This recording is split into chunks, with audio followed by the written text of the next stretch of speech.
Hello student, Shri coaching classes में आपका स्वागत है। आज इस वीडियो में हम पढ़ने वाले हैं क्लास 11 का चैप्टर 15 पार्ट 6। और इस वीडियो में आज हम जानेंगे ग्रीन हाउस प्रभाव को और ग्रीन हाउस गैसों के बारे में। और साथ में ही बच्चों हम पढ़ेंगे आज ग्लोबल वार्मिंग और भी इसके अलावा हम बच्चों सुपोषण और कीटनाशी की परिभाषा भी इसमें समझेंगे। और बीओडी और सीओडी भी इसी वीडियो में आज हम जानेंगे। तो आज की वीडियो में बच्चों आपके लिए बहुत कुछ। तो चलिए शुरू करते हैं आज के प्रश्न से। और पहला प्रश्न है हमारा आज, ग्रीन हाउस प्रभाव किसे कहते हैं? ग्रीन हाउस गैसों के नाम बताइए। ठीक, तो बच्चों ग्रीन हाउस प्रभाव जो है आप 10वीं क्लास से पढ़ते आ रहे हैं। ग्रीन हाउस प्रभाव उसके नाम से समझ में आ रहा है। ग्रीन हाउस यानी हरा घर या हरित गृह प्रभाव भी इसको कहते हैं। ठीक, पौधा घर प्रभाव भी इसी को कहते हैं। तो ये क्या होता है इसको समझिए। होता क्या है बच्चों, वायुमंडल में बहुत सारी गैसें हैं, उनमें से कुछ खास गैस जैसे कि CO2 है और जो दूसरी गैसें होती हैं उन सबको वो सब गैसें क्या करती हैं, सूर्य से जो अवरक्त किरणें निकलती हैं उन अवरक्त किरणों को हमारी जो पृथ्वी होती है, पृथ्वी को पर आने से क्या करती हैं, यहाँ पर बीच में रोक लेती हैं। ठीक, इन किरणों को रोकने से बच्चों हमारा वायुमंडल क्या हो जाता है, गर्म नहीं हो पाता। लेकिन होता क्या यहाँ पर, सूर्य की जो अवरक्त किरणें हैं बच्चों वो क्या होता है, अंदर जो है पृथ्वी की सतह आ तो जाती हैं, लेकिन ये अवरक्त किरणें बच्चों जब वापस लौटती हैं तो लौट नहीं पाती। क्यों? क्योंकि ये जो गैसें हैं हमने आपको बताया CO2 वगैरह और जो और भी गैसें होती हैं CH4, अभी हम गैसों के बारे में जानेंगे।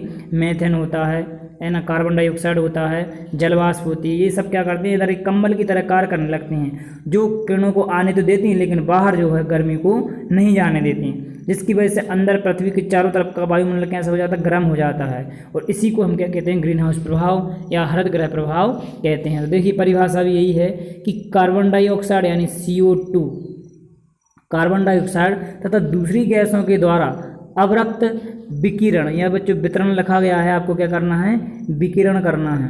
अवरक्त विकिरणों के अवशोषण मतलब उसको अवशोषित कर लेती हैं, से वायुमंडल का गर्म होना क्या कहलाता है, हरित गृह प्रभाव, ग्रीन हाउस प्रभाव या पौधागर प्रभाव कहलाता है। तो ये बच्चों इसकी 2 नंबर की परिभाषा है, आपको इतना याद रखना है। अब साथ में कुछ समझते हैं ग्रीन हाउस शब्द की उत्पत्ति कैसे होती है। तो ग्रीन हाउस शब्द की उत्पत्ति कांच की बनी उन छोटी छोटी घरनुमा संरचनाओं से हुई है जो कुछ ठंडे देशों में गमलों में पौधे उगाने के लिए प्रयुक्त किए जाते हैं। ग्रीन हाउस प्रभाव के कारण ही क्या होता है, मोटर कार के अंदर जो है का भाग जो है गर्म हो जाता है। आपने देखा होगा बच्चों, जो मोटर गाड़ी होती है, कार, जीप वगैरह, उनमें अगर हम कांच बंद कर लें और धूप में खड़ी हो जीप, तो अंदर का जो टेम्परेचर है वो कार के बहुत ज़्यादा हो जाता है, गर्मी लगने लगती है। ऐसा क्यों? तो वो काम क्या करता है, ग्रीन हाउस प्रभाव का काम करने लगता है। और इसके अलावा बच्चों होता क्या है, जो ठंडे प्रदेश होते हैं वहाँ पर ऐसे कांचनुमा घर बना दिए जाते हैं और उनमें पौधों को लगा दिया जाता है। अब होता क्या बच्चों, वहाँ पर क्योंकि टेम्परेचर कम रहता है, ठंडे देश रहते हैं, इसलिए इसको कांचनुमा घरनुमा संरचनाएं बना दी जाती हैं, जिससे कि अवरक्त किरणें आती हैं इसके अंदर चली जाती है, जिससे कि अंदर का टेम्परेचर कैसे हो जाता है, गर्म हो जाता है माहौल, जिसकी वजह से उनके अंकुरण, उनको पौधों को उगने के लिए पर्याप्त टेम्परेचर मिल जाता है और वो अच्छी बढ़िया हो जाते हैं। तो इस प्रकार से बच्चों घरनुमा संरचना बनी होती है, इसलिए इसको पौधा घर प्रभाव भी कहते हैं। तो ये इसकी उस प्रकार से उत्पत्ति होती है। अब हम आते हैं बच्चों प्रमुख ग्रीन हाउस गैसों के नाम के। प्रमुख ग्रीन हाउस गैसें कौन कौन सी हैं जो कंबल के समान कार्य करते हैं, जिससे कि वायुमंडल गर्म हो जाता है। तो सबसे प्रमुख गैस हमारी कार्बन डाइऑक्साइड, और इसके बाद हमारा बच्चों क्लोरोफ्लोरोकार्बन। ये बच्चों ठंडी चीज़ें, जो ठंडे उपकरण होते हैं उनमें इसका उपयोग होता है क्लोरोफ्लोरोकार्बन गैस का। जैसे कि आपका फ्रिज है, ठीक है, आपका AC है, तो यहाँ पर इसका उपयोग होता है। इसके अलावा फोम वगैरह में भी इसका उपयोग होता है। मेथेन गैस, यहाँ पर बच्चों ये सूत्र गलत लिखा गया है, आपको यहाँ पर सूत्र इसका CH4 कर लेना है। ठीक, मेथेन का सूत्र CH4 होता है। ओजोन होती है, ओजोन गैस भी है बच्चों, तो ये भी ग्रीन हाउस गैसों में आती है। जल वाष्प, मतलब यहाँ पर जो जल है, जल का सूत्र H2 होता है। ये जल जो है वाष्प के रूप में होता है, तो ये भी क्या करता है, वहाँ पर परत बना लेता है, जिसके कारण जो है ग्रीन हाउस प्रभाव उत्पन्न हो जाता है। इसके अलावा नाइट्रोजन के ऑक्साइड बच्चों 5 प्रकार के ऑक्साइड होते हैं नाइट्रोजन के, इनमें से कुछ आपको यहाँ पर एग्जांपल दिए हुए हैं N2O, N2O2। तो आपको इस प्रकार से इनके सूत्र नीचे की तरफ 2 को लिखना है, क्योंकि यहाँ पर आपके बराबर दिख रहे हैं, तो ये आपको सही करके लिख लेना है। ठीक, तो ये थी बच्चों प्रमुख ग्रीन हाउस गैसों के नाम। हो सकता है पेपर में आपके 2 नंबर में सिर्फ गैसों के नाम ही पूछ लें 4, ठीक, तो आपको यहाँ पे 6 नाम दिए हुए हैं, कम से कम 4 आपको बहुत अच्छे से याद कर लेना है। ठीक है, तो ये थे आपका प्रमुख ग्रीन हाउस। इसके अलावा बच्चों हम इसको आपको एक ट्रिक भी बता देते हैं कि यहाँ पर ग्रीन हाउस गैसों के नाम याद करने के लिए आपको एक ट्रिक याद कर सकते हैं कि यहाँ पे हो जाएगा मीना का जलवा। तो मीना का जलवा बच्चों जो है एक ट्रिक है आपकी। यहाँ से अगर हम चाहें तो इसका जो है एक मी से हो जाएगा बच्चों मीथेन, ना से आपका हो जाएगा बच्चों यहाँ से ना से हो जाएगा आपका नाइट्रोजन के ऑक्साइड। ठीक, इसके बाद आता है का से हो जाएगा आपका कार्बन डाइऑक्साइड। जलवा से मतलब हो जाएगा आपका बच्चों जल वाष्प, जो जल का सूत्र दिया था वो जल वाष्प हो जाएगा। ठीक, अब आपको अगर एक्स्ट्रा याद रखना है तो क्लोरोफ्लोरोकार्बन याद रख सकते हैं, ओजोन याद रख सकते हैं, और भी ट्रिक आपको जो अपने को अच्छी लगे आप बना सकते हैं। बाकी एक आपका मीथेन, नाइट्रोजन का ऑक्साइड, कार्बन डाइऑक्साइड, जल वाष्प, 4 गैसों के नाम आप इसी से याद कर सकते हैं। ठीक, उम्मीद है बच्चों आपको ये ट्रिक्स समझ में आई होगी, अच्छी लगी होगी। अगर अच्छी लगी हो तो वीडियो को लाइक शेयर जरूर करें। ठीक, अब आते हैं बच्चों हम नेक्स्ट प्रश्न की तरफ, जो हमारा है ग्लोबल वार्मिंग। और ग्लोबल वार्मिंग बच्चों ग्रीन हाउस गैस से ही जुड़ा हुआ है, ग्रीन हाउस प्रभाव से ही जुड़ा हुआ है।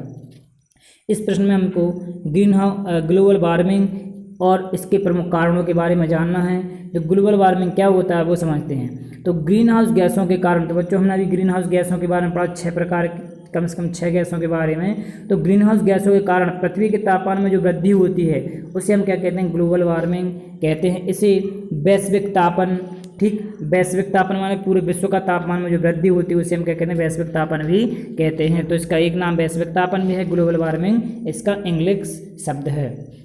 ठीक, इसकी क्या कारण है, ग्लोबल वार्मिंग के तापमान क्यों बढ़ रहा है? तो तापमान बढ़ने का कारण बच्चों क्या है, वृक्ष लगातार कटते जा रहे हैं, जिससे कि वातावरण ठंडा नहीं हो पाता है। दूसरी चीज़ यहाँ पर रेफ्रिजरेटर जैसे फ्रिज वगैरह हैं उनसे उत्सर्जित एरोसोल बच्चों होता है एक ईंधन, ठीक, जिनसे एरोसोल जो जैसे कि हवाई जहाज़ों में उपयोग होता है। तो यहाँ से इनके बनने से भी आपका जो है ग्लोबल वार्मिंग बढ़ रहा है। साथ में रासायनिक खाद और वाहनों में से नाइट्रोजन के ऑक्साइड भी उत्पन्न होते हैं। आपको पता है नाइट्रोजन का ऑक्साइड क्या है, ग्रीन हाउस गैस हैं, और ग्रीन हाउस गैसों के कारण ही ग्लोबल वार्मिंग होता है। जीवाश्म ईंधन जो हम पेट्रोल डीजल जलाते हैं उनका सही से दहन नहीं हो पाता, वो अपूर्ण रूप से दहन होते हैं, तो भी आपका क्या हो जाता है, टेम्परेचर वातावरण का बढ़ जाता है। ठीक, इसके बाद बच्चों हमारा नेक्स्ट प्रश्न आता है वो है जैव निम्नीकरण या अजैव निम्नीकरण, या इसको हम ये भी कह सकते हैं जैव निम्नीकृत तथा अजैव निम्नीकृत प्रदूषक किसे कहते हैं या प्रदूषण किसे कहते हैं। इसको इंग्लिश में बोलते हैं बायोडिग्रेडेबल और नॉन बायोडिग्रेडेबल प्रदूषक किसे कहते हैं। तो यहाँ पर आपको प्रदूषण की जगह पे क्या कर देना है, प्रदूषक कर देना है। ठीक है, इसके बाद स्टूडेंट हम परिभाषा पर आते हैं इसकी। तो उसके नाम से समझ में आ रहा है जैव निम्नीकरण। जैव निम्नीकरण मतलब जैव से मतलब बच्चों जिसे जीव जंतु जो है क्या कर दें, अपघटित कर दें, निम्नीकृत कर दें। निम्न माना छोटा कर दें, यानी उनको खा के या उसको जैसे भी करके वो छोटा कर दें, निम्न कर दें, जटिल से उसको सरल पदार्थों में बदल दें, है ना। तो उसे हम क्या कहते हैं, ऐसे पदार्थों को, ऐसे प्रदूषकों को क्या कहते हैं, जैव निम्नीकृत प्रदूषक कहते हैं। तो वे प्रदूषक जो सूक्ष्म जीवों द्वारा आसानी से अपघटित हो जाते हैं तथा अपघटन के बाद कोई हानिकारक पदार्थ नहीं बनते हैं या कोई हानिकारक पदार्थ नहीं बनाते हैं, जैव निम्नीकरण या बायोडिग्रेडेबल प्रदूषक कहलाते हैं। जैसे आपने देखा होगा बच्चों, जो सब्जियां हैं, मृत जानवर हैं, या ऑटोमेटिक क्या हो जाते हैं, इनको सूक्ष्म जीव अपघटित कर देते हैं और इनको मिट्टी में बदल देते हैं। तो इस प्रकार से वो हमारे लिए कोई हानिकारक नहीं होते। ठीक है, मिट्टी जो बन जाती है वो कोई हानिकारक नहीं होती। तो ये होते हैं जैव निम्नीकृत जो आसानी से अपघटित हो जाते हैं। अब आते हैं अजैव निम्नीकृत प्रदूषक। यहाँ पर भी बच्चों आप प्रदूषक शब्द जोड़ देना है कि अजैव निम्नीकृत प्रदूषक, ठीक, जैसे इसमें लिखा है प्रदूषक।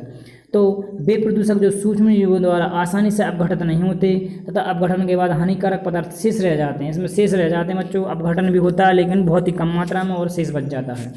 तो अजैव निम्नीकरण या नॉन बायोडिग्रेडेबल प्रदूषक कहलाते हैं। जैसे कि कांच बच्चों कभी अपघटित नहीं होता, जैसा अभी है उस इतना ही आप कई साल बाद देखेंगे तो भी मिलेगा। इसी प्रकार आपका प्लास्टिक भी मिट्टी में गड़ा रहेगा, कई साल बाद देखेंगे तब भी प्लास्टिक आपको जंग होते हुए मिल जाएगा। क्यों? क्योंकि वो अपघटित नहीं होते, सरल पदार्थों में नहीं टूटते।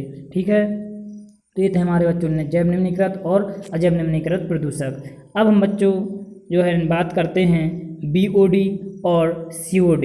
इनके बच्चों पूरा नाम भी आप आएंगे जाके इसको पढ़ेंगे कि इनका पूरा नाम क्या है, और साथ में इसमें भी दिया हुआ हिंदी में कि जैव रासायनिक ऑक्सीजन मांग इसका नाम होता है BOD का। ठीक, रासायनिक ऑक्सीजन मांग होता है COD का। ठीक, किसे कहते हैं तो यहाँ पर इसका बच्चों इंग्लिश में भी पूरा नाम दिया हुआ BOD का। कभी कभी आ जाता है कि इनका पूरा नाम क्या है, तो बायोलॉजिकल ऑक्सीजन डिमांड मतलब होती है बच्चों मांग। ठीक, ऑक्सीजन आप जानते हैं, बायोलॉजिकल मतलब जैव रासायनिक। ठीक है, तो यहाँ पर क्या होती है BOD देखिए, तो जल में घुली ऑक्सीजन की मिलीग्राम में, किसकी? ऑक्सीजन की मात्रा मिलीग्राम में, वह मात्रा है जो 1 लीटर जल में उपस्थित। 1 लीटर जल है हमारे पास, उसमें ऑक्सीजन घुली हुई है मिलीग्राम में। कितने मिलीग्राम में? तो वहाँ पर पढ़ते हैं उपस्थित कार्बनिक पदार्थ के, 1 लीटर जल में उपस्थित जो कार्बनिक पदार्थ है 5 दिन तक 20 डिग्री सेल्सियस ताप पर अपघटन के लिए आवश्यक है। हमारे पास 1 लीटर पानी है, उसमें कार्बनिक पदार्थ है बच्चों, उस कार्बनिक पदार्थ को ऑक्सीजन जो गैस है उसकी ऑक्सीजन की मात्रा कितनी उपस्थित उसमें मिलीग्राम में। तो जितनी मिलीग्राम में मात्रा उपस्थित है कार्बनिक पदार्थ की 1 लीटर बिलियन में जल में, वो 5 दिन तक 20 डिग्री सेल्सियस ताप पर अपघटन के लिए आवश्यक है। 5 दिन तक अगर हम उसको रख दें 20 डिग्री सेल्सियस ताप पर, तो जितनी मिलीग्राम में मात्रा की आवश्यकता होती है ऑक्सीजन की किसी अपघटित करने के लिए कार्बनिक पदार्थ को, उसी को हम क्या कहते हैं? जैव रासायनिक ऑक्सीजन डिमांड या BOD कहते हैं। ठीक, यदि BOD 5 ppm या इससे थोड़ी अधिक हो जाए तो जल प्रदूषित माना जाता है, क्योंकि शुद्ध जल में BOD 0 से 3 ppm के मध्य होती है। अगर 3 ppm या 5 ppm हो जाता है तो प्रदूषित हो जाता है जल। ठीक है, मतलब उसमें ऑक्सीजन की मात्रा कम बचती है, और ऑक्सीजन की मात्रा तभी कम बचती है जब प्रदूषित हो जाता है जल। ठीक, अब आते हैं बच्चों नेक्स्ट हमारा टॉपिक COD यानी केमिकल ऑक्सीजन डिमांड। उसके नाम से समझ में आ रहा है केमिकल यानी रासायनिक ऑक्सीजन। अब यहाँ पे बच्चों जो कार्बनिक व्यर्थ पदार्थों के अलावा, जो कार्बनिक व्यर्थ पदार्थ होते हैं उनके अलावा भी कुछ अन्य रासायनिक पदार्थ जो होते हैं वो जल में घुली ऑक्सीजन से क्रिया कर लेते हैं। कार्बनिक पदार्थ तो करते ही हैं, लेकिन साथ में कुछ और अन्य पदार्थ भी घुले होते हैं, वो भी क्या करते हैं? ऑक्सीजन से क्रिया कर लेते हैं, और तब इसे हम क्या कहते हैं? रासायनिक ऑक्सीजन डिमांड या केमिकल ऑक्सीजन डिमांड कहते हैं। COD का मान अगर अधिक है तो इसका अर्थ है कि जल प्रदूषित हो गया है, यदि COD का मान कम है तो जल कम प्रदूषित है। ठीक, ये इसका अर्थ था। इसके बाद हमारा नेक्स्ट प्रश्न है बच्चों, निम्न पर टिप्पणी लिखिए, और इनमें टिप्पणी हमको लिखना है सुपोषण यानी यूट्रिफिकेशन, और कीटनाशी मतलब इंसेक्टिसाइड। ठीक, इंसेक्टिसाइड इसको इंग्लिश में बोलते हैं। तो सुपोषण उसके नाम से समझ में आ रहा है पोषण, तो जल में उपस्थित पोषक तत्वों द्वारा, जल में आपने देखा होगा कई पोषक तत्व घुरे होते हैं जो गहराई में उपस्थित पौधों की घनी आबादी को, आपने देखा होगा कि जल में भी कई पौधे उगते हैं, उन पौधों के लिए जो पोषण दिया जाता है या पोषण उपस्थित रहता है जल में, उसे ही हम क्या कहते हैं? सुपोषण या यूट्रिफिकेशन कहते हैं। जल में उपस्थित पोषक तत्वों द्वारा गहराई में उपस्थित पौधों की घनी आबादी को पोषण दिया जाना सुपोषण या यूट्रिफिकेशन कहलाता है। अब हम बात करते हैं कीटनाशी की, इंसेक्टिसाइड की। तो उसके नाम से समझ में आ रहा है कीट मतलब कीड़ों को, नाशी यानी नाश करने वाले, तो वे रासायनिक पदार्थ जो हानिकारक कीटों को नष्ट करते हैं, नाश करते हैं। ठीक, कीटनाशी कहलाते हैं। सर्वाधिक महत्वपूर्ण ज्ञात कीटनाशियों में DDT का नाम आता है, BHC का नाम आता है। BHC का पूरा नाम है बेंजीन हेक्साक्लोराइड, DDT का नाम है डाइक्लोरो डाइफेनिल ट्राइक्लोरोएथेन। ये बच्चों खैर आप कोई पूरा नाम इनके नहीं आएंगे क्योंकि ये 12वीं क्लास में भी हैं, आप अच्छे से इनको 12वीं क्लास में पढ़ेंगे, डिटेल से इनको बनाने की विधियाँ है ना, इनका DDT के बारे में टिप्पणियाँ पढ़ेंगे। तो इनको इससे आपको इतना याद रखना है कि कीटनाशी पदार्थ हैं जो आपके बहुत महत्वपूर्ण हैं, जो बहुत ज़्यादा प्रचलित थे, लेकिन आजकल इनका उपयोग भी बंद कर दिया गया है, कई देशों में बैन है क्योंकि इनका प्रतिकूल प्रभाव मनुष्य जीवन पर या मानव जीवन पर पड़ने लगा है। ठीक, तो अब हम बात करते हैं बच्चों जो नेक्स्ट हमारे लिए अभी तक जो शॉर्ट फॉर्म अभी तक जो फुल नेम आए हैं BOD, COD, TLB, इनके बारे में इनके पूरे नाम हम अब जानेंगे कि इनके पूरे नाम क्या होते हैं। तो TLB का बच्चों जो पूरा नाम है वो होता है थ्रेशोल्ड लिमिट वैल्यू, T से थ्रेशोल्ड, L से लिमिट, वी से वैल्यू, और इसको हिंदी में बोलते हैं प्रवेश सीमा मान। इसके बाद बीओडी हम अभी पहले ऊपर देख चुके हैं। इसका इंग्लिश नेम होता है बायोलॉजिकल ऑक्सीजन डिमांड, और हिंदी में भी इसको अगर लिखें तो बायोलॉजिकल ऑक्सीजन डिमांड लिखते हैं। सीओडी का नाम होता है केमिकल ऑक्सीजन डिमांड, यानी केमिकल को बोलते हैं हिंदी में रासायनिक ऑक्सीजन डिमांड, हिंदी में बोलेंगे इसको मांग, ठीक है। इसके बाद हम बात करते हैं पेन बच्चों ये आ चुका है, कई बार विकल्प में पूछ चुके हैं इसको, इस अध्याय से विकल्प भी आते हैं। तो इसका नाम है परऑक्सी एसिटिल नाइट्रेट, ठीक, परऑक्सी एसिटिल नाइट्रेट, इंग्लिश में भी इसका यही नाम है परऑक्सी एसिटिल नाइट्रेट। CFC बच्चों जो अभी हमने आपको बताया क्लोरोफ्लोरोकार्बन, उसको CFC शॉर्टकट में बोलते हैं क्लोरोफ्लोरोकार्बन, और हिंदी में भी इसको क्लोरोफ्लोरोकार्बन बोलते हैं। C for chloro, F for fluoro और C से कार्बन, ठीक है। इसके बाद हम बात करते हैं यहाँ पर TEL की, तो इसको इंग्लिश में बोलते हैं टेट्रा एथिल लेड, तो यहाँ पे इंग्लिश का और हिंदी का नाम जो है सेम है, टेट्रा एथिल लेड। तो ये था बच्चों हमारे आज के प्रश्न। उम्मीद है बच्चों आपका ये जो है वीडियो आपको बहुत अच्छे से समझ में आया होगा, और यदि आपको वीडियो अच्छा लगा हो तो वीडियो को लाइक करें, शेयर करें और सब्सक्राइब तो ज़रूर करें। तो मिलते हैं हम नेक्स्ट वीडियो में नए टॉपिक के साथ, तब तक बने रहिए हमारे channel Shri coaching classes Begamganj पर। धन्यवाद।